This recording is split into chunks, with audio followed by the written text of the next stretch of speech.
porque não sabeis quando virá o Senhor da casa, se à tarde, se à meia-noite, se ao cantar, ou se pela manhã. Nós vemos aí uma ilustração de profundo significado para cada um de nós. Meus amados irmãos, Jesus, nessa ilustração, toma como exemplo da divisão da noite, não como faziam os judeus que dividiam a noite em 3 vigílias. Mas a Bíblia revela aí que ele, naquele momento, tomou como ilustração as vigílias, como os soldados romanos dividiam a noite. Os judeus acostumavam dividir a noite em 3 vigílias, mas os romanos dividiam a noite em 4 vigílias. Vigílias chamadas vigílias militares. E a primeira vigília eles chamavam à tarde, a segunda eles chamavam à meia-noite, a terceira eles chamavam o cantar do galo, e a quarta, amanhã. E Jesus toma isso como uma ilustração para advertir-nos e exortar-nos a permanecermos vigilantes e cuidadosos com o momento da sua volta. E aí vem aquela pergunta que eu fiz no começo: como o Senhor nos encontrará no momento da sua volta? A primeira vigília que Jesus se refere nesse versículo é à tarde. E seguindo esse pensamento dentro das Escrituras, essa linha de pensamento de Jesus dentro das Escrituras, eu perguntaria: se ele vier à tarde, como nos encontrará? Quem diz amém, irmãos? Como nos encontrará se ele vier à tarde? Meus amados irmãos, a Bíblia registra um fato interessante que pode ilustrar a tarde da vida do crente. No Evangelho de Mateus, capítulo 20, e o versículo 19. Abra a Bíblia. Em João, capítulo 20, versículo 19 até o 29, esse texto inicia dizendo: chegada, pois, a tarde daquele... João capítulo 20, versículo 19. Vou esperar que vocês abram para lermos juntos. Versículo 19. Chegada, pois, o quê? Chegada, pois, o quê? A tarde daquele dia. Jesus disse: e se o Filho do Homem voltar à tarde? Diz aqui: chegada, pois, a tarde daquele dia. O primeiro de quê? Da semana. Que dia era? O domingo? À tarde. E cerradas as portas, onde os discípulos, com medo dos judeus, se tinham ajuntado. Chegou quem? Jesus, e pôs-se aonde? No meio. Tem gente que não está lendo a Bíblia. E disse-lhes o quê? Paz seja convosco. E dizendo isso, mostrou-lhes as mãos e o lado, de sorte que os discípulos se alegraram vendo o Senhor. E disse-lhes, pois, Jesus outra vez: paz seja convosco. E assim como o Pai me enviou, também eu vos envio a vós. E havendo dito isto, o que foi que ele fez? Assoprou sobre eles e disse-lhes o quê? Recebei o Espírito Santo. Naquele domingo à tarde, Jesus voltou sem que eles esperassem. Eles estavam enfadados de tanto correr para lá e para cá. Desde muito cedo as mulheres caminhavam, tinham ido ao cemitério. Pedro e mais um companheiro dinheiro havia corrido também com a notícia que receberam. Estavam cansados, estavam enfadados. Era um dia de domingo que se tinha tornado, de certa forma, movimentadíssimo, exaustivo, pois os discípulos tinham passado o dia indo de uma a outra parte para ver se se cumprira o que Jesus havia prometido. E de repente, diz a Bíblia, eles estão em um cenáculo fechado. Era um domingo à tarde, após a morte de Jesus. Sem que eles abrissem a porta, diz a Bíblia que o mestre entra naquele cenáculo e quando vem se coloca no meio deles e diz: a minha paz vos dou. E quando ele disse assim, ele fez e disse: recebei o Espírito Santo. Ora, meus amados irmãos, se ele voltar à tarde, como voltou para esta igreja, como nos encontrará? Como foi que ele encontrou a igreja após a sua ressurreição? Ele a encontrou, em primeiro lugar, de portas fechadas, sim ou não, irmão? Veja o versículo 19, chegada, pois, a tarde daquele dia, o primeiro da semana, como era que estavam as portas? Estavam cerradas, estavam fechadas as portas. A verdadeira igreja que o Senhor vem buscar, ela não está com as portas fechadas, senão que a Bíblia diz que ela está com a porta aberta. Quem diz amém, irmão? É a igreja de Filadélfia. Em Apocalipse, no capítulo 3, versículos 7 e 8, Jesus manda uma carta àquela igreja e diz: eis que pus diante de vós o quê? Uma porta aberta. E tem uma coisa: se alguém quiser fechar, não consegue, porque ninguém a pode fechar. Amém, meus irmãos? Ninguém a pode fechar. A igreja que ele vem buscar, portas abertas para ele, a sua Filadélfia. Enquanto Filadélfia estava com as portas abertas, diz a Bíblia que a igreja de Laodiceia estava com as portas fechadas. Irmão, capítulo 3 e versículo 20 de Apocalipse, que muitas vezes se lê tanto para os pecadores como mensagem evangelística. Mas aquela mensagem não foi para os pecadores, foi para a igreja, uma igreja na Ásia. E diz a palavra de Deus que Jesus escreveu e diz: eis que estou à porta. E faço o quê? E bato. E o que é que ele diz? Se alguém abrir a porta, eu entrarei nela. E quando eu entrar vai ser uma festa tremenda, porque eu vou cear com vocês. Será posta uma grande mesa, eu vou cear com vocês. Vai ser um momento de muito júbilo e de muita alegria. Mas infelizmente, irmãos, quando o Senhor voltar, haverá igrejas neste mundo que as portas estarão fechadas. O Senhor baterá e chamará, mas já não tem lugar para Jesus. Há muitas igrejas neste mundo que estão fechadas. Jesus está no lado de fora. Ele está batendo, batendo, batendo. Há muitos crentes já neste mundo e estarão no momento do arrebatamento da igreja, que estarão tão fechados que no seu coração não tem mais lugar para Jesus.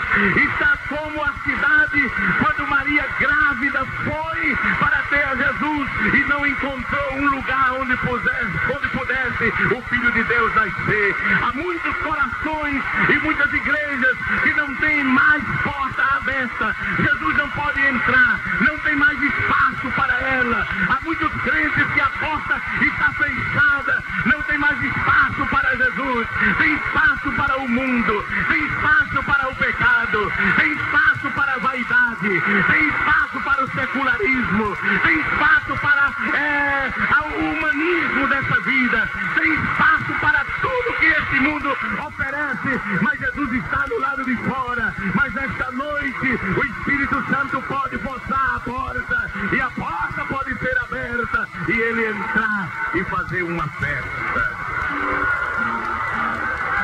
Laodiceia não tinha lugar para o Senhor. A porta estava fechada. Todos sabem que Laodiceia tinha fechado a porta para o Senhor. Por quê? Ela não era uma igreja que andava mal. Não. Financeiramente não andava mal. Laodiceia estava na cidade que era considerado, historicamente é considerado, centro financeiro da Ásia. E como se isso fosse pouco, Laodiceia era o centro da medicina na Ásia. E como se isso fosse pouco, Laodiceia era o centro do mercado, do câmbio e dos vestidos de púrpura e seda na Ásia, no Oriente. Era o cruzamento comercial de caravanas que iam do Oriente ao Ocidente. E quando nós vemos a carta de Apocalipse, nós encontramos e que dá a entender que aquela igreja vivia muito bem, até financeiramente. Porque os crentes ali diziam: não temos falta de nada. Não é verdade, irmãos? Não nos falta nada. Veja o que diz aí, irmãos, Apocalipse, capítulo 3, versículo 17. Versículo 17 diz assim: como dizes, rico sou e estou enriquecido, e de nada tenho falta. Não tenho falta de nada. Era uma igreja, poderíamos dizer, no sentido humano, sui generis. Ela não precisava tirar segunda oferta. Não precisava ter departamento social para dar feira básica. Ela tinha tudo, era rica. Vivia numa cidade de prosperidade e um centro financeiro da Ásia. Os crentes ali, por certo, tinham uma boa condição. Mas, meus amados, quando Cristo começou a passear no meio dos castiçais, no capítulo 1 do livro de Apocalipse, ele vê como a gente não vê, porque nós vemos o exterior, nós vemos a capa, nós vemos o que está de fora. Está escrito quando foi dito a Samuel: o homem vê o exterior, mas eu vejo o coração, Samuel, eu vejo dentro. E Deus não mede a prosperidade de uma igreja pelos templos suntuosos que ela construa. Deus não mede a prosperidade de uma igreja pela quantidade de carro importado que tenham os seus membros à porta do templo. Deus não mede a prosperidade de uma igreja pela quantidade de escolas teológicas ou de faculdades que ela tenha. Deus não mede a prosperidade de uma igreja pela quantidade de deputados federais ou estaduais, ou de prefeitos, ou de vereadores que ela tenha no legislativo federal, estadual ou municipal. Deus não mede a prosperidade da igreja por isso, mas Deus mede a prosperidade da igreja se ela for uma igreja santa, e se ela for uma igreja poderosa, se ela for uma igreja cheia de santidade e do Espírito Santo. Quem diz amém, irmão? Porque nem sempre prosperidade material significa prosperidade espiritual. Veja que essa igreja, Jesus escreve a ela, ao líder daquela igreja e à igreja extensiva, a igreja, capítulo 3, versículo 17 de Apocalipse, e diz assim: como dizes, rico e estou enriquecido, e de nada tenho. Agora veja o que o Senhor Jesus diz, o dono da igreja: e não sabe que és o quê? Um desgraçado e miserável e pobre e cego e nu.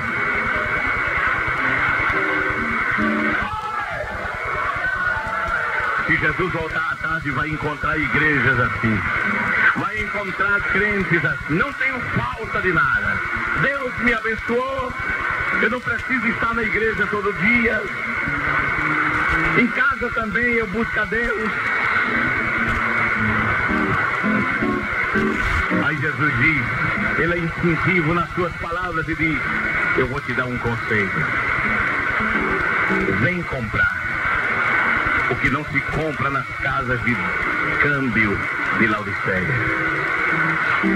O que não se compra com os comerciantes que vêm do Oriente em Laodiceia. O que não se pode encontrar nos mercados de Laodiceia. Mas venham me buscar que eu tenho para dar. Aleluia! Eu tenho para dar. Meus amados irmãos, se esta palavra fosse dita por um pastor, imagine! Mas quem está falando é o dono da igreja. Ele está dizendo, vocês pensam que são ricos, mas são pobres, desgraçados, miseráveis, nus, mas eu tenho vestido para vestir, eu tenho ouro para enriquecer, e eu tenho azeite, óleo para ungir os vossos olhos. Quem diz amém, irmãos? Laodiceia não tinha lugar para Jesus. Jesus estava batendo. Eis que estou à porta e chamo. Eis que estou à porta e bato. E ninguém abria. Em segundo lugar, se Jesus voltar à tarde, se ele voltar à tarde, como ele encontrará alguns crentes ou algumas igrejas? Voltando ao texto de João capítulo 20, versículo 19, quando Jesus vai visitar aquela igreja à tarde. João capítulo 20, versículo 19.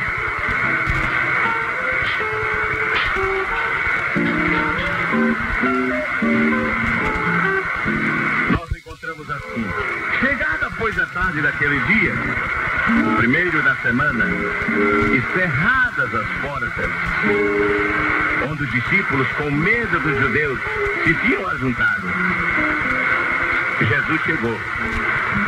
E quando Jesus chegou, ele foi para onde? Ele foi para onde, irmão? Ele foi para o meio. Ele ficou no centro. Quando ele voltar,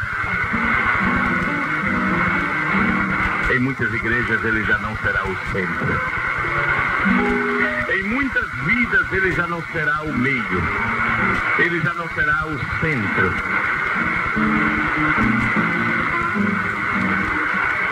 Em muitas igrejas ele não será o centro da adoração.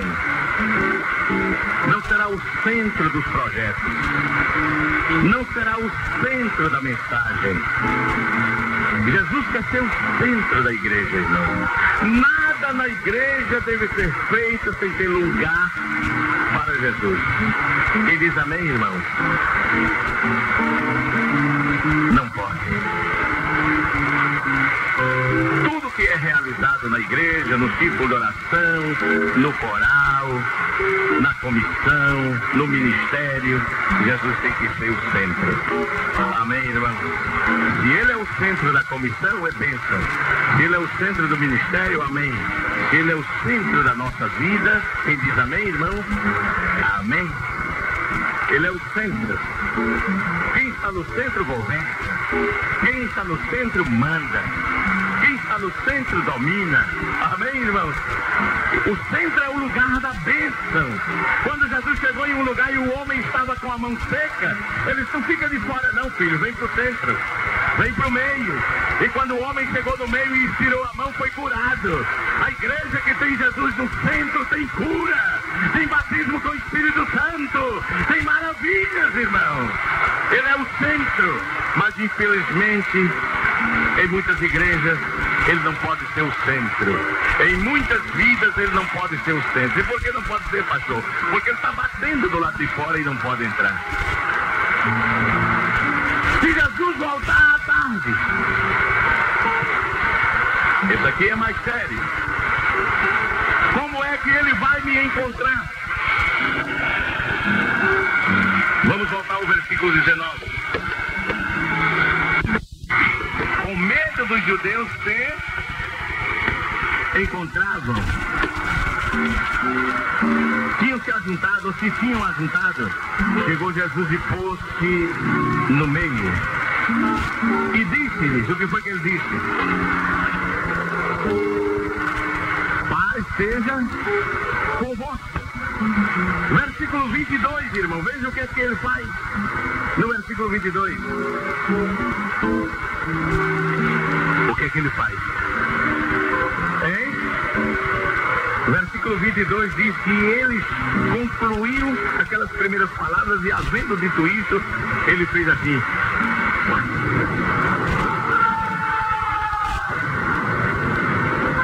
Assoprou sobre ele e disse: recebei. O que, irmão? O Espírito Santo. Não foi o batismo com o Espírito Santo ali, porque os discípulos só foram batizados no dia de Pentecostes.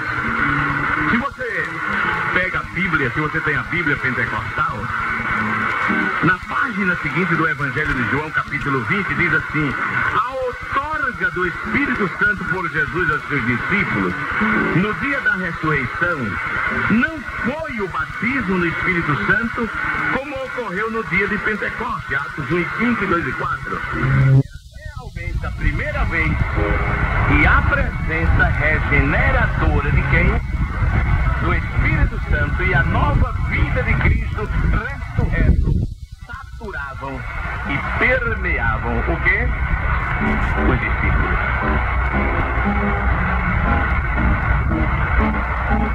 Amém, irmãos? Durante a última reunião de Jesus com seus discípulos antes da sua paixão e crucificação, ele lhes prometeu que receberiam, ele disse, o Espírito Santo como aquele que os regeneraria. Habita convosco, ele disse, e estará em vós. Jesus agora cumpre aquela promessa da frase, assoprou sobre eles.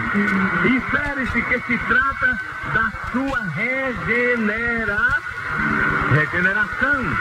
E o que é regeneração? É uma faceta do novo nascimento.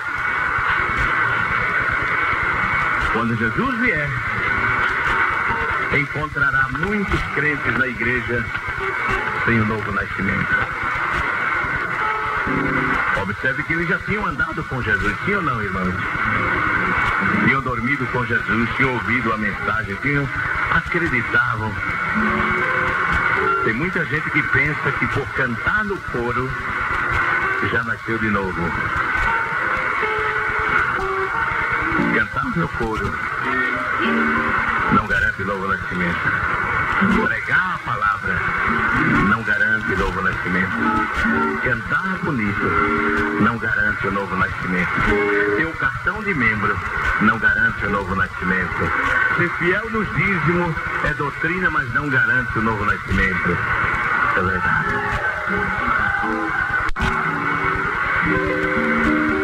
O novo nascimento é uma experiência que se dá depois da fé e do arrependimento. E arrependimento involucra mudança de vida. Amém, irmãos? Mudança de vida. Mudança de vida. É preciso que saibamos disso. Meus amados irmãos, que Deus nos ajude. E se alguém não sente o novo nascimento, nesta noite o Senhor possa soprar sobre a sua vida e você possa ser uma nova criatura. Em quarto lugar, se ele voltar de tarde, encontrará como a igreja. Vamos voltar, vou encerrar com esse aqui. Vou encerrar com esse porque as horas já se esgotaram. Versículo 24, do mesmo capítulo 20 de João. Se ele voltar de tarde, como encontrará a igreja? Ou como encontrará você ou a mim? Versículo 24 diz assim: ora, Tomé, um dos 12, chamado Dídimo, não estava com eles quando quando veio o quê? Quando veio Jesus. Quer dizer que naquela igreja tinha banco vazio também, né? Cadeira vazia.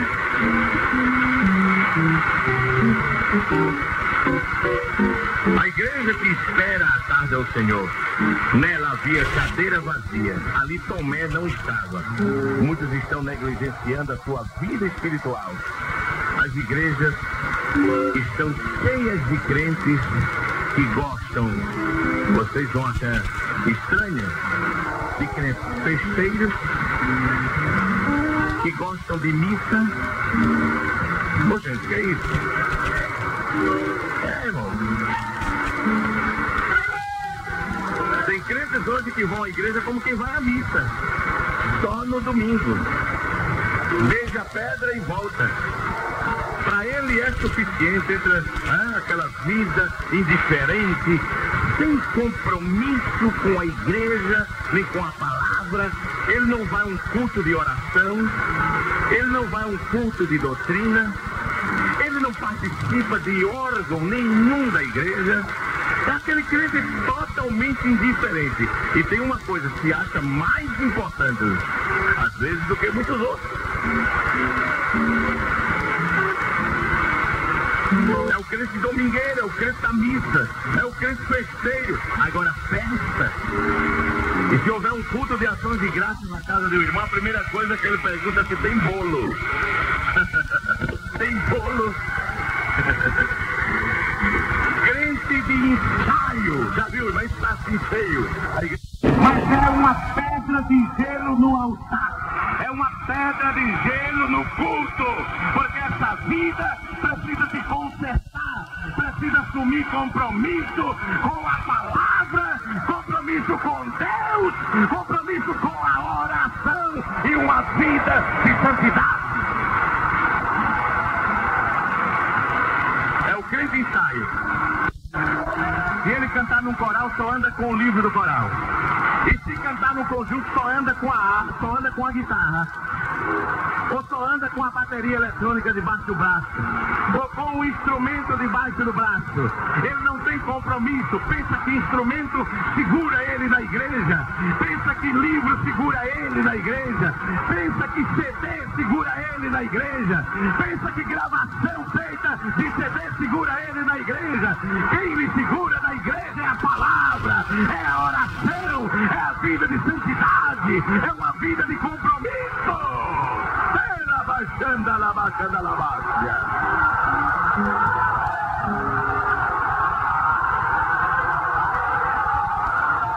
Crente Tomé é aquele crente enjoado. Também ele não crê mais em nada. Por que ele vai crer, irmão? Se ele está totalmente fora de peleja.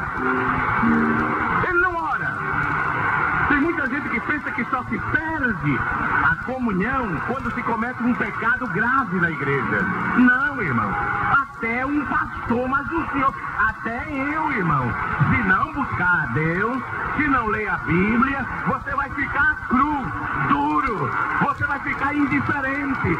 Um crente secularista, humanista, materialista, egoísta e indiferente é uma pedra, parece um monumento de cimento dentro da igreja. Nem chora, nem ri, nem dá glória a Jesus, nem canta, nem contribui, nem fala língua, nem é batizado com o Espírito Santo, porque é uma pedra de cimento, mas o Espírito Santo está quebrando com o martelo da palavra. O Espírito Santo quer quebrar a tua estatueta de cimento. Tu tens que ser um crente comprometido com a igreja e com a palavra.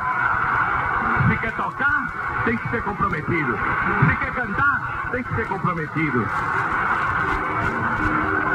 É por isso que às vezes, graças a Deus que tem cantores na igreja, e quando a gente está cultuando, ele está dando glória a Jesus e chorando. Mas a maioria estão ali que parece uma múmia.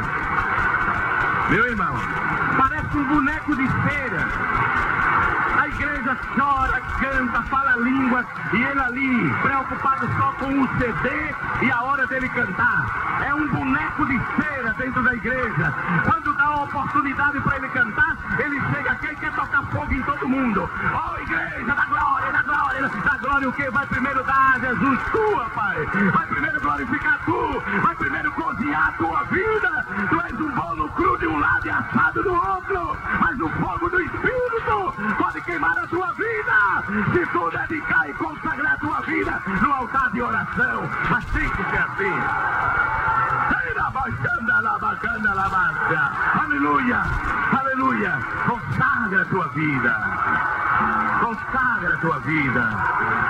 Assume compromisso com Deus, com a palavra. Lê a tua Bíblia, não só na igreja, mas em casa. Ora não só quando vai almoçar ou dormir. Eu tenho um pastor e ele contou uma coisa muito engraçada. Tinha um crente que tinha tanta ojeriza a oração, que ele, quando ia dormir, ele dizia a Deus: me abençoa, me guarda, me dá sono, se deitava. E ele era tão... Eu tenho um pastor e ele contou uma coisa muito engraçada. Tinha um crente que tinha tanta ojeriza a oração, que ele, quando ia dormir, ele dizia a Deus: me abençoa, me guarda, me dá sono, se deitava. E ele era tão preguiçoso que um dia ele fez uma placa e colocou: me dá sono, me guarda e me abençoa o sono, e botou lá na parede. E quando ele se sentava, ele dizia: olha, Jesus, lê aí a placa. Nem orar mais ele queria. Tem gente na igreja que é assim, mas não ora mais, não fala mais com Deus, ele está totalmente estranho. Mas o Espírito Santo vai avivar a tua vida. Tu vai ter que te consertar. Se tu queres cantar na igreja, queres tocar na igreja, pregar na igreja, vai ter que ter compromisso. Porque senão o teu louvor é como pedra de gelo no culto. Tu pode tocar muito bonito, mas é uma pedra de gelo no culto. Se ele voltar à tarde, encontrará banco vazio. Ali havia um banco vazio. Você quer ver o crente da cadeira vazia na igreja, irmão? É um problema na igreja. Ele fica fora da peleja. Ele fica fora da peleja. É difícil. O crente que é negligente não vê o culto, só vê o ensaio. Eu trabalhei no campo missionário, vou concluir com poucas palavras, na Argentina. E conheci uma irmã que foi esposa de um dos evangelistas, não pioneiro, mas fruto dos pioneiros. Ele dormiu no Senhor. E ela dizia que na igreja de la Asociación Asamblea de Dios em Buenos Aires, fundada pelos suecos, foi pastoreado um tempo por Neil Kasper, que esteve aqui em Recife também, como pastor, trabalhando aqui em Recife, no Brasil, e disse que tinha um irmão, aquela esposa daquele evangelista, nos contou, eu achei muita graça, que em todo culto ele estava dormindo, roncava nos cultos. Ele estava, mas não estava. Era mesmo que a cadeira estava vazia. Assim é um crente que não vem à igreja. E ele dormia, não escutava nada. Do começo ao fim, vinha só para dormir. E quando foi um domingo, os suecos faziam um culto em um determinado lugar. E a igreja da Suécia adquiriu um grande cinema lá, que hoje é a sede do trabalho. O pastor Selmo conhece. E eles fizeram uma remodelação lá e avisaram no domingo que o trabalho a partir do próximo domingo será lá, no antigo cinema, onde é o nosso templo. Falaram que iriam transferir o trabalho para lá. Mas aquele irmão ia dormindo. E quando foi no domingo seguinte, ele não deu outra. Ele pegou o ônibus e foi para lá, para o salão velho. E quando chegou lá, ele bateu na porta. E ninguém saiu. E bateu e voltou a insistir, ninguém saía. Ele se aperreou. Ele voltou para a Avenida Rivadavia, que corre paralela onde está o templo, e ficou esperando o ônibus. O primeiro ônibus que apareceu para o destino que ele ia, ele subiu e entrou no ônibus. E quando ele entrou, que olhou assim, estava o irmão sentado nas primeiras poltronas. Quando ele viu o irmão, ele falou: irmão, tu também ficaste.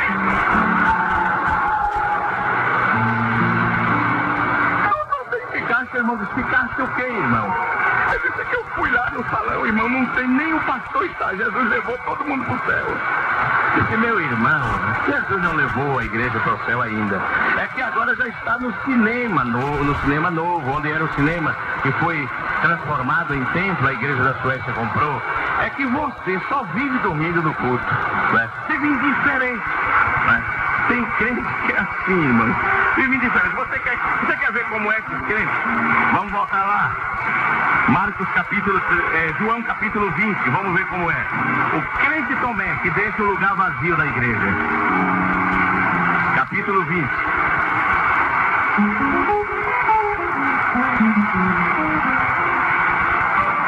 Capítulo 20.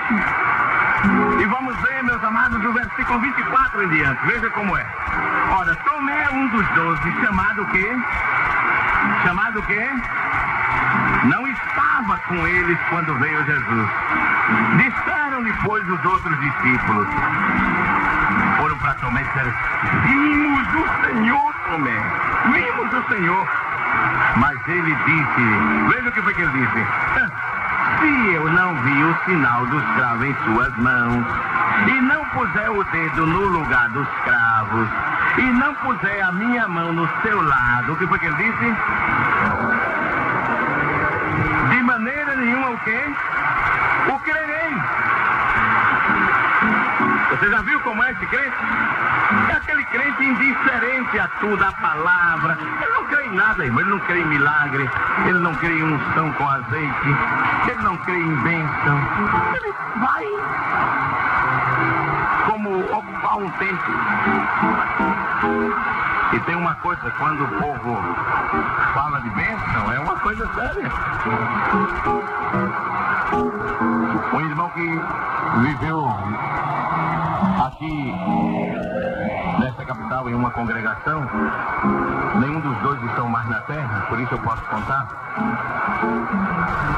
Ele contou de um irmão que para tudo ele era desanimado. E um dia a campanha evangelizadora daquela congregação foi à rua onde ele morava e se entregaram 60 pessoas. E quando esse irmão que me contou era um obreiro, voltou, disse, eu vou perguntar a fulano para ver o que ele disse, que ele é desanimado para tudo. Quando chegou assim, mas meu irmão, que bênção na sua rua. Se entregaram 60 pessoas, ele veio, e permanece nada.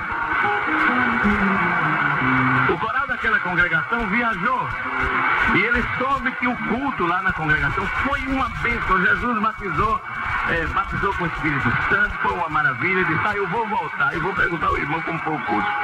Ele disse, meu irmão, eu soube que o culto foi uma bênção, foi animado.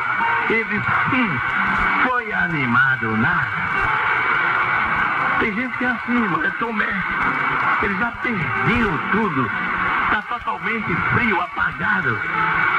Tem gente, irmão, que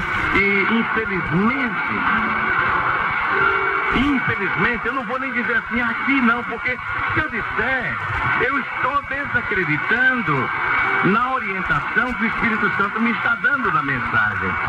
Tem gente que está na igreja como aquele caranguejo, que é o guaxinim, né?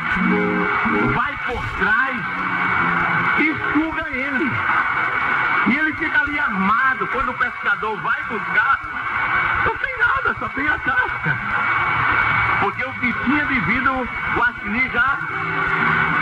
Tem gente assim, mano. O Espírito Santo sopra dos quatro cantos. Aleluia, a chuva da renovação, para que essa vida seja restaurada dentro da igreja. Agora, quer saber uma coisa? Pergunta as novelas para ver se ele não sabe, se ela não sabe. Sabe capítulo por capítulo, irmão. Acompanha tudo.